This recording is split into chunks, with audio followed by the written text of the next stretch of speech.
Once again, this video is a little bit different. I want to talk about the power of consistency and how sometimes we forget about it, and sometimes we hone in on that and the importance of that, and how it all ties into credit, because that's what this YouTube channel is all about, credit. And so I'm going to explain to you that it's something that happened, so stay tuned. My name is Jay, and welcome to Ask a Debt Collector, a subsidiary of Clear and Strategic. Now, I've been in the debt collection industry for over 15 years. I've done it all, from management to owning 2 debt collection companies. Over the last 10 years, I've been the go-to guy for friends and family for questions regarding debt and credit. Now I want to be that person for you. If you have any questions, put them down in the comment section. I promise I'll answer those questions. Let's go. This week, consistency has been something that's just been coming up. Now, I don't get personal a lot with you guys, but I think it's important that I do so that you can understand who I am just a little bit more as time progresses, and understand that I'm human and I make mistakes, and I'm just a regular person, a regular guy who came from nothing, came from bad and origins, but that does not define who I am, right? Every morning at 9 o'clock, Monday through Thursday, every single day, Monday through Thursday, I joined a group called Breakthrough Mornings. And basically it's a group of people anywhere from every day. It's anywhere from like 4 to, 12 people who come in on a Zoom. Majority of the people, 80-90% of them are in the real estate business completely. But there's a leader who actually started this guy named Steven, who I met on New Year's. I believe it was like in 2021, New Year's in 2021. And he did real estate. I did credit repair. I know that, connecting with those type of people are important. And then coming to find out through all of this, I don't even know if he's ever even referred me a credit repair person, but I'm in his group in Breakthrough Mornings, and he was talking about consistency. And so I want to tell you guys a quick story of my introduction when I learned how important consistency was. And then I'm going to tie it into to credit repair. So bear with me, but I just have to share this with you guys. So it was my second debt collection job, right? I worked at this company probably about a year now. And in working for it, I worked, in this company, I worked in the contingency base, which I explained to you guys what contingent is. So basically, there are accounts that we don't own. There are accounts that were assigned to us at a percentage. Wasn't the best place to be at, but for whatever reason, I ended up getting in it. Actually, to be honest with you, I did not oversell myself in the interview, and so I ended up starting there. But nevertheless, I was in that department. I ended up being one of the better collectors there, and then I ended up getting into management. And, it took a little bit of time, but in about a year, I ended up being like a supervisor. I supervised, maybe it was like 15 people. And there was this hoopla about this collector who was coming, who the vice president at the company, the collection company I worked at the time, talked about this guy. And he was just like, oh, he's the guy, man. This guy, he's a great collector. He was coming from another collection company to work here, and he was like, by far, he's like the best guy that ever had, that I've ever seen collect. And in my mind, like most people, I was hating. I was like, come on, all right, yeah, you guys always talking about somebody coming in and being great, and you never know. So basically, he ends up coming in, and of course, I'm feeling, everybody at the office, because the way that everyone in management was bigging up in this person. A lot of people, let me say everybody, but a lot of people was feeling like, okay, let's see how good this guy is. And so I'll never forget, he sat in the corner, probably adjacent from me, because I'm a supervisor with collectors, and he was on our debt owned side, right? Which he wasn't doing contingent stuff. He was doing accounts that the actual company purchased, and would, purchase pennies on the dollar, and he would collect on them. And he was sitting in this corner, and I'll never forget, maybe the first day of him working. He got like a $7,000 pop. And when we say a pop, that's just basically some consumer paid him $7,000 on a debt that he owed. And he was like, I just got $7,000. Everyone's like, oh yeah, yeah. And me being the hater I was at the time, I specifically said, a blind squirrel finds a nut all the time. You know, hey, you got one pop. Let's see how it goes. And then later that day, he got like another like $2,000 pop. And then later, before the day was out, he ended up getting like $5,000 or something. So he ended up collecting like $14,000 in one day. And he says, that's not a blind squirrel, that's skill. And initially I remember thinking like, oh, you know, forget you, you know, whatever. But ultimately I sat back and I thought, he was able to do that in one day. Now, mind you, within maybe 2 weeks, he out-collected the best collector on the dead-owned side. And, you know, months pass and so forth. And, you know, he's a good collector. Maybe 3 or 4 months pass and he's making big time money, or collecting big time money. I had no idea how their pay structure was. And so fast forward, maybe, you know, four months into it, I remember, you know, walking past him at like the break room or something like that. And I was just like, dang, bro, you know, he collected like maybe $45,000 for the month.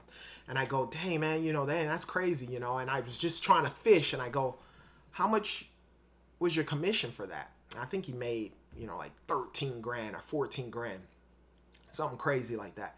And I go, what? And, you know, at the time, I'm a supervisor with 15 people that I'm supervising. And, you know, I was probably averaging around $3,000 a month, you know, made after everything. $3-4 a month. And I'm like, this guy made that amount of money. And so a light bulb went off in my head. And at the time, you know, people were saying that, you know, he was being fed accounts and he got special accounts and so forth. And that's why he was able to collect, which is what we do, right? Instead of, you know, thinking, okay, you know, I don't know what he's doing with regards to making the money. Maybe he's getting fed good accounts and so forth, and that's why it's happening, you know. And I say all that to say this. So I end up talking to management, and I was like, you know what? This guy's making $14,000 a month. I want to make that kind of money. So I remember going into the manager's office, and I told him, hey, sit me next to that kid. I want to sit right next to him. I want to learn everything that he's doing. And I guarantee you I'll make the same amount of money as him. And I remember, you know, in management, my boss at the time, he was just like, oh, you know, okay, you know, you went through all this to become a supervisor, which is a whole nother story. I can tell you that. And so I was like, and he was like, I don't know how you're going to pan out over there. He's basically saying I couldn't do it. But in my head at the time, I'm like, I'm going to sit next to this guy and I'm going to find out if he's actually, in fact, being fed accounts, special accounts. And so I sat next to him, and one of the things I learned in that first week is he was consistent. One of the things that happened with him, you know, when we were on the phone sort of kind of talking, and sometimes I would talk to friends and we would have jokes and so forth. When you look at his cubicle, which was right next to me, this is all you saw. Message, next call. All day long, he was consistent on that phone. And I noticed that. And then as time progressed and so forth, I seen in a month's time span, this guy made so many calls every single day. And he was consistent just with his phone calling. And then obviously when you would get people on the phone, because of the practice of the consistency of talking to so many people, he sharpened his tools up and he would just pretty much collect money left and right. But the thing that I noticed is he was consistent. And so then obviously I learned the same thing. I was consistent, and me and him were the top 2 collectors. Eventually, later as time progressed, I started my own company. He started his own company. My company fell. I ended up going to work with him. And in less than 6 months of working with him, it was about a year of working with him. I ended up buying half of his company. I was very determined with regards to the consistency. I bought half the company, and then eventually I acquired the rest. And, you know, that's what it is. But the consistent thing that I learned is he was just making the dials. So there was no special accounts coming his way. People think, oh, he's just getting lucky. No, there was no luck with regards to stuff. And sometimes, yeah, luck does play a part, but it's a very small part of it. But ultimately, he dialed every single account. And those 8 hours he was there outside of when he took his breaks and he went to lunch, all he was doing was dialing on the phone and making calls. And that was a consistent thing.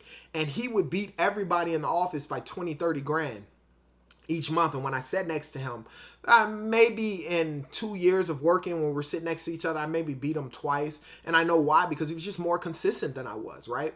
But for the most part, we were the top two collectors there. And that is the key. Now, let's tie this into credit repair. When you think about credit repair, right? And I think about where it is that I've gotten, right?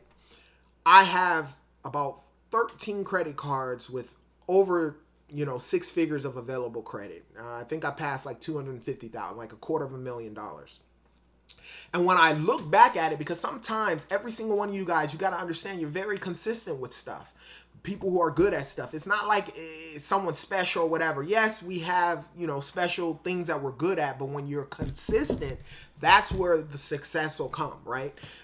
Jim Jones, a rapper, I remember seeing him in an interview. He said, somebody asked him, what do you do when you can't find motivation? He said, when you can't find motivation, you just stay consistent, because within the consistency, things will get done, right? And being consistent is something simple. Like with my buddy in collections, all he did was make calls every single day. He dialed, and he smiled is what we called it.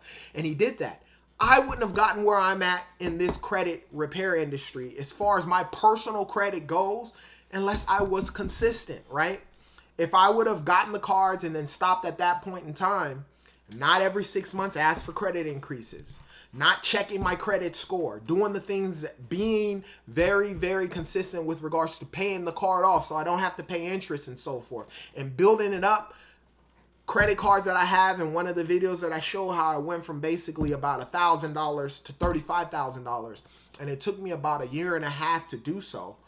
That stuff doesn't happen unless I'm being consistent. Every 6 months paying the car off. Every month paying my card off, and every 6 months asking for a credit increase and being consistent with that. That's always the key with regards to stuff. You want a good credit score. If you're in the 4s or 5s or 6s, you want to get in the 700, you have to be consistent with paying the debt, doing the things that you need to do in order to grow it. Down below is a 20-minute free consultation. You want to get in the 700 club, sign up for that and get that going. But understand, even those of you who get your credit repair, once you graduate, your credit's repaired, you got rid of all those derogatory accounts, comes the building aspect of it. I teach you how to build it, but you have to maintain it and be consistent within that. And if you're not, you'll find yourself back in the same predicament. People who are successful are just consistent. That's the difference between people who are successful and people who aren't successful. Don't let nobody else trick you into thinking it's something else with regards to that. Now, mind you, there's a lot more that goes in it. But as you're growing, or whatever it is that you're doing, or whatever it is that you're going through, be consistent in a positive way. Learn what it is that is going to move the needle every single day. And sometimes it may be only 5 calls a day, right? You do 5 calls a day in a week, in 5 days, what is that? 25 calls. If you did 1 call and skipped 3 days and then 1 call, you only got 2 calls. Who's going to be more successful if you're looking at both of those things? The person who did the 25 calls or the person who did the 2 calls? And once you master whatever it is that you're being consistent with, if you want to grow, all you have to do is scale that. And what I mean is by making more calls or hiring more people to replicate what it is that you're saying. In credit repair, same situation. You can piggyback, you can do some of the stuff, but you're going to have to be consistent with everything that you do. Now, if you have any questions about credit or debt, put them down in the comment section. I promise I'll answer those questions.